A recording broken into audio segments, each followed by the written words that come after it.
सबसे पहले उसकी मतलब माइनिंग से किया, उसके बाद उसकी कंसंट्रेशन बढ़ाई, उसके बाद उसको ऑक्साइड में चेंज किया, फिर वहाँ से रिड्यूस किया, मतलब डिफरेंट प्रोसेस से, मतलब उसके मतलब प्रोसेस देखे रिड्यूस किस किस तरीके से करते हैं।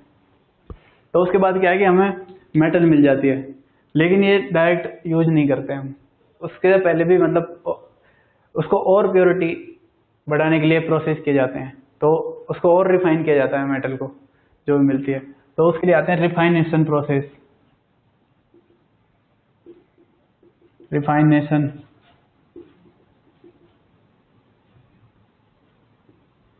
मेटल्स,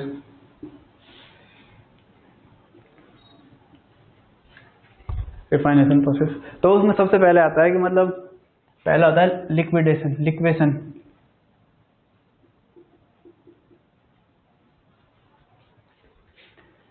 लिक्वेशन क्या होता है कि जिनमें सबसे पहले है कि लिक्वेशन में करते क्या है, लिक्वेशन में जैसे ये एक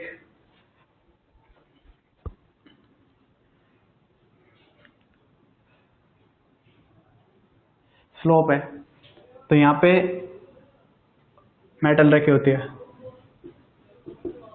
उसमें और इम्प्योरिटी होती हैं बहुत ही कम उसमें, हमको और भी रिफाइन करना है इससे ज़्यादा, तो इसी में ये सबसे पहले तो इसमें इसको हीट करते हैं, यहाँ पे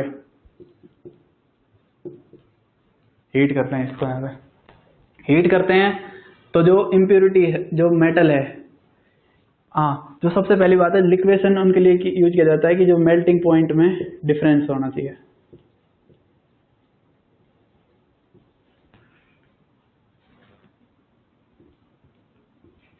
मेल्टिंग पॉइंट में डिफरेंस होना चाहिए, मेल्टिंग पॉइंट में डिफरेंस होगा, मेल्टिंग पॉइंट में डिफरेंस होगा, तो जिसका मेल्टिंग पॉइंट कम है, मेल्टिंग पॉइंट कम है वो जल्दी मेल्ट हो जाएगा, और जो मेटल होता है जो उसमें, तो उसका मेल्टिंग पॉइंट कम होता है, तो वो यहाँ से फ्लो करके यहाँ पे उसको वो कर लेते हैं, मतलब स्टोर। तो ये लिक्वेशन में होता है, और जो इम्प्योरिटी होती हैं उनका मेल्टिंग पॉइंट थोड़ा ज़्यादा होता है कंपेरिजन में, तो वो यहीं पे रह जाती हैं। तो इस तरीके से मतलब लिक्वेशन प्रोसेस से हम रिफाइन कर सकते हैं मेटल्स को। तो ये वैसे ये इतना, इसकी एक्यूरेसी इतनी अच्छी नहीं होती, वैसे ये बहुत कम यूज किया जाता है, वैसे ये Hg के लिए यूज किया जाता है, जैसे लेड के लिए ये यूज कर सकते हैं। तो ये होता है। दूसरा होता है डिस्टिलेशन।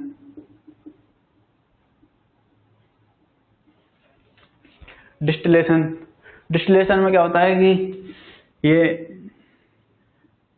कॉलम है, इसमें मतलब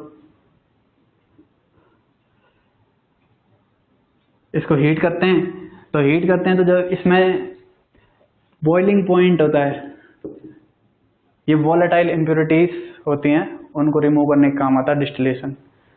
तो ये उनके लिए यूज किया जाता है कि ये वैसे दो तरीके का होता है डिस्टिलेशन भी, फ्रैक्शनल डिस्टिलेशन और सिंपल डिस्टिलेशन। तो ये वॉलेटाइल इम्प्योरिटीज के लिए मतलब यूज किया जाता है। तो बॉइलिंग पॉइंट में डिफरेंस हो तो हम डायरेक्ट सिंपल डिस्टिलेशन कर सकते हैं, और जब बॉइलिंग पॉइंट में डिफरेंस कम हो तो फ्रैक्शनल डिस्टिलेशन करते हैं, उसमें मतलब यहाँ पर कॉलम्स बना लेते हैं, तो वो तो ठीक है। तो इसमें क्या करते हैं, जब इसको हीट करते हैं तो जो जिसका बॉइलिंग पॉइंट कम है, जिसका बॉइलिंग पॉइंट कम है वो जल्दी वेपराइज हो जाता है, और जिसका बॉइलिंग पॉइंट ज़्यादा है वो लेट वेपराइज होता है, तो वो सेपरेट कर लेते हैं। उसके बाद जिसका जल्दी वेपराइज हो जाता है उसको फिर यहाँ से आगे सेपरेट कर लेते हैं। तो इस तरीके से डिस्टिलेशन में करते हैं।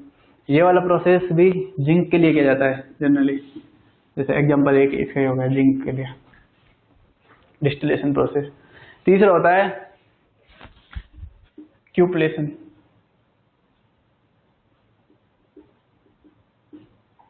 क्यूपलेशन कब करते हैं? क्यूपलेशन जब करते हैं जब जो ओर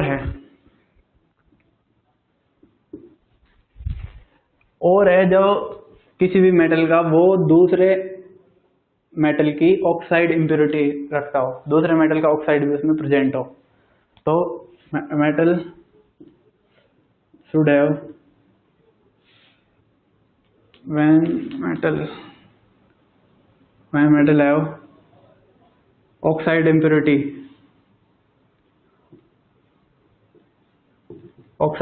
of other metals.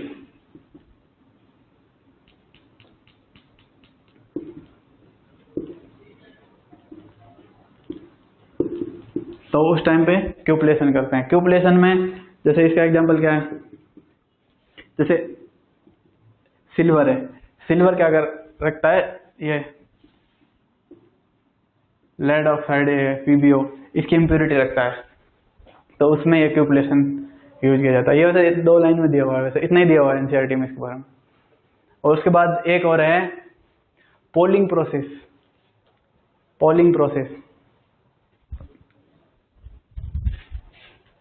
Polling process में क्या करते हैं,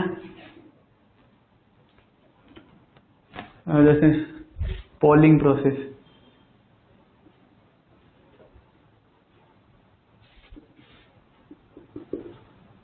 प्रोसेस कब यूज किया जाता है, जब मेटल है वो खुद के ही ऑक्साइड की इम्प्योरिटी रखता हो। मतलब जैसे ब्लिस्टर्ड कॉपर है, ब्लिस्टर्ड कॉपर में क्या होता है, CO2 होता है, कॉपर ऑक्साइड, CO2, ये कॉपर ऑक्साइड, क्यूप्रस ऑक्साइड।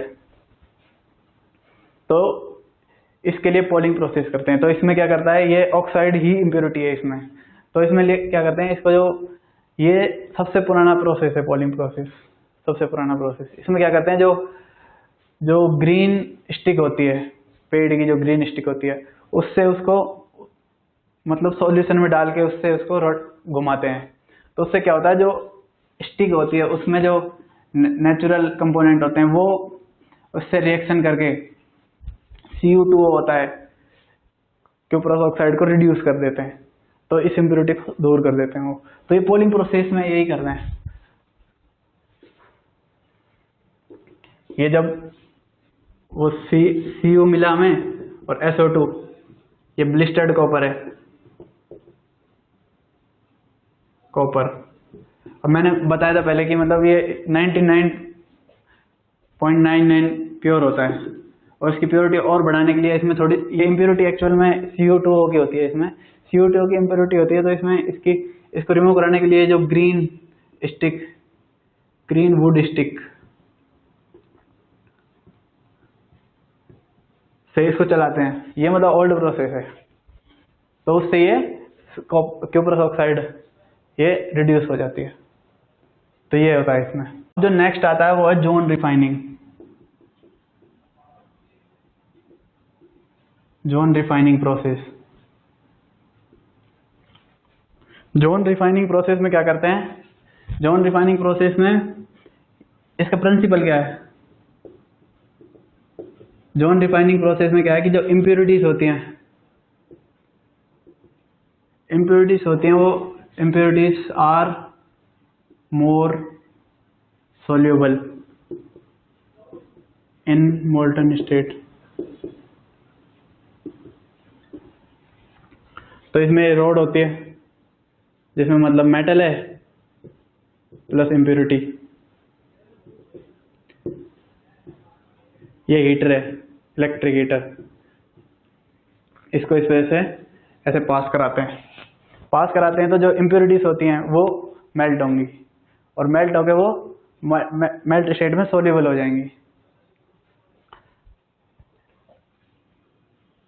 ये मेल्ट होगा और जो इम्प्योरिटी है उसमें सोल्यूबल हो जाएंगे मेल्टिंग फेज में। तो ऐसे ये कई बार करते हैं प्रोसेस, तो उससे उतनी ज़्यादा प्योरिटी हमको मिलती जाती है। तो ये जोन रिफाइनिंग होता है। मेन चीज़ ये है इसका, impurities are more soluble in molten state compare than solid state.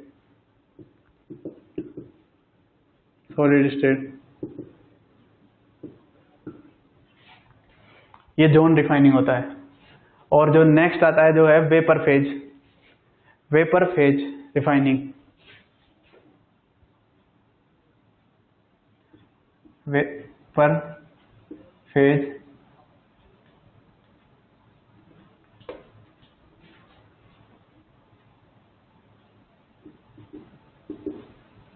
Vapour phase refining. Vapour phase refining में क्या करते हैं कि जो मेटल होता है उसको पहले वोलेटाइल कंपाउंड में चेंज करते हैं। वोलेटाइल कंपाउंड में चेंज करने के बाद फिर उसको रिड्यूस करते हैं। ये होता है वेपर फेज में। तो ये सबसे पहले इसमें आता है वैन आर्केल प्रोसेस।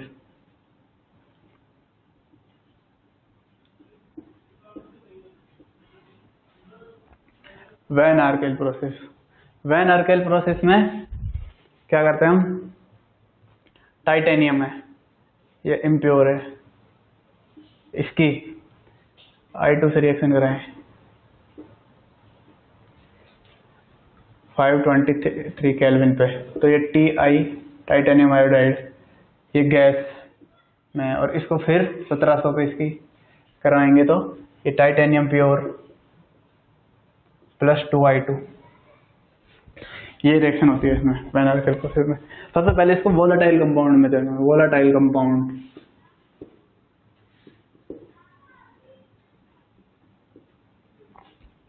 ऐसे ही जर्कोनियम के लिए भी कर सकते हैं, जर्कोनियम इम्प्योर,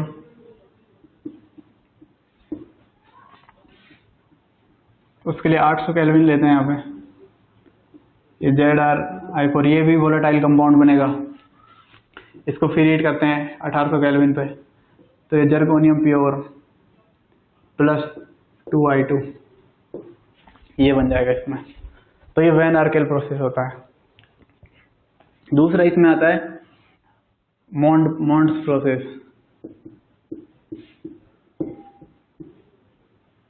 ये इंपॉर्टेंट है, ये सारी चीजें, ये मतलब क्योंकि यही पूछते हैं एग्जाम में, जनरली पूछ लेता है ये तीन है, वैन आर्केल, मॉन्ड, जॉन रिफाइनिंग, इनमें से सब एक तो पूछेगा ही 100%, क्योंकि तो ये मॉन्ड प्रोसेस में क्या करते हैं कि जो निकिल है, निकिल के लिए किया जाता है, निकिल के लिए, और जॉन रिफाइनिंग है वो सिलिकॉन और गैलियम के लिए, सिलिकॉन और गैलियम के लिए करते हैं जनरली। मॉन्ड प्रोसेस में क्या करते हैं कि जो निकिल है उसको वोलेटाइल कंपाउंड में कन्वर्ट करते हैं। वोलेटाइल क्या होते हैं, निकिल के कार्बोनिल होते हैं, वो वोलेटाइल होते हैं जनरली। तो निकिल है प्लस 4CO, यहाँ पे इम्प्योर है, तो इसकी निकिल टेट्राकार्बोनिल,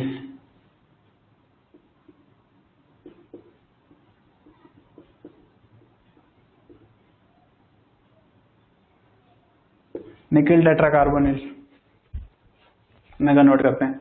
उसके बाद क्या करते हैं, निकिल टेट्राकार्बोनिल को फिर हीट करते हैं 450 से 470 केल्विन पे, इसको लगभग 350 केल्विन पे। तो इससे क्या है, निकिल प्लस 4CO वापस मिल जाती है, पर यहाँ पे जो निकिल होती है वो प्योर होती है। तो ये होता है मॉन्ड प्रोसेस, ये इसमें से पूछता ही है। तो इसमें मेन चीज क्या कर रहे हैं हम, मेन चीज ये कर रहे हैं कि इनको जो वेपर फेज रिफाइनिंग है, ये यहाँ पे ये नहीं थी, हाँ वेपर फेज रिफाइनिंग, इसमें क्या कर रहे हैं कि सबसे पहले उसको वोलेटाइल कंपाउंड में कन्वर्ट कर रहे हैं, उसके बाद उसको रिड्यूस कर रहे हैं, उसके बाद उसको रिड्यूस कर रहे हैं मेटल में, क्योंकि वो इजीली रिड्यूस कर सकते हैं। तो उसके लिए दो प्रोसेस हैं वैन आर्केल के लिए। वैन आर्केल दिया नहीं है शायद एनसीईआरटी में, दिया है, हाँ दिया है। और ये भी मॉन्ड प्रोसेस है, ये इसमें से क्वेश्चन पूछता है। ये टेट्राकार्बोनिल बनता है, उसके बाद ये टेम्परेचर रेंज इंपॉर्टेंट है यहाँ पे। तो ये निकिल यहाँ पे प्योर बन जाता है। तो इस तरीके से ये और भी इसके रिफाइनिंग प्रोसेस कर सकते हैं। और रिफाइनिंग प्रोसेस में मतलब एक और आता है जो लास्ट है, क्रोमेटोग्राफी।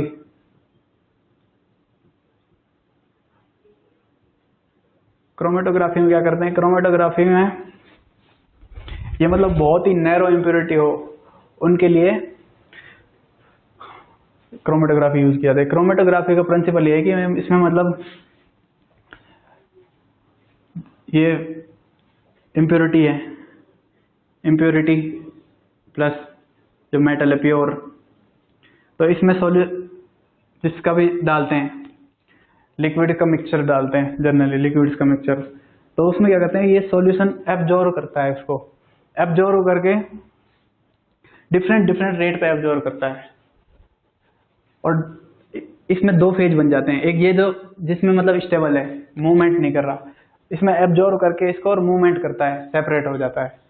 तो ये जो शुरू में जो ये फेज है इसको बोलते हैं स्टेशनरी फेज। और जब ये एब्जॉर्व करके मूवमेंट शुरू करता है तो उसको बोलते हैं मोबाइल फेज। तो ये डिफरेंट डिफरेंट रेट पे एब्जॉर्व होते हैं, मतलब इम्प्योरिटीज डिफरेंट रेट पे एब्जॉर्व हो रही है, प्योर मैटर डिफरेंट रेट पे एब्जॉर्व हो रहा है, तो उस बेसिस पे हम इसको सेपरेट कर सकते हैं। ये क्रोमेटोग्राफी का प्रिंसिपल है। तो ये होता है इसमें। तो क्रोमेटोग्राफी भी कई तरीके की होती है, पेपर क्रोमेटोग्राफी होती है, कॉलम क्रोमेटोग्राफी होती है, कई तरह की डिपेंड होती हैं। इनमें भी जैसे पेपर क्रोमेटोग्राफी में, जैसे कॉलम क्रोमेटोग्राफी में क्या है कि उसको यहाँ पे ओरिजिन मार्क कर दिया, यहाँ पे वो रखा है, यहाँ पे सॉल्यूशन डाला, तो डिफरेंट रेट पे ये जैसे इम्प्योरिटी है ये डिफरेंट रेट पे एब्जॉर्व करेगी, तो ये यहाँ पे गई, ये यहाँ पे पहुंची, तो इनके लिए यहाँ से एब्जॉर्व करते हैं, मतलब कितना एब्जॉर्व किया और कितना सेपरेट हुआ। इस बेसिस से मतलब एक RF फैक्टर होता है, रिटार्डेशन फैक्टर, वो IUPAC वाले चैप्टर में दिया हुआ है ये इसके बारे में। तो ये बताता है कि मतलब ये कितनी एब्जॉर्वेंट मतलब एफिशिएंसी है RF फैक्टर से, जितना ज़्यादा एब्जॉर्व करता है उतना ज़्यादा सेपरेट होता है। तो ये क्रोमेटोग्राफी, ये मतलब बहुत ही नैरो इम्प्योरिटीज को रिमूव करने के लिए आती है। तो यही है मेटलर्जी में। तो ये इसी यहाँ पे मतलब ये रिफाइनिंग प्रोसेस भी कंप्लीट होते हैं।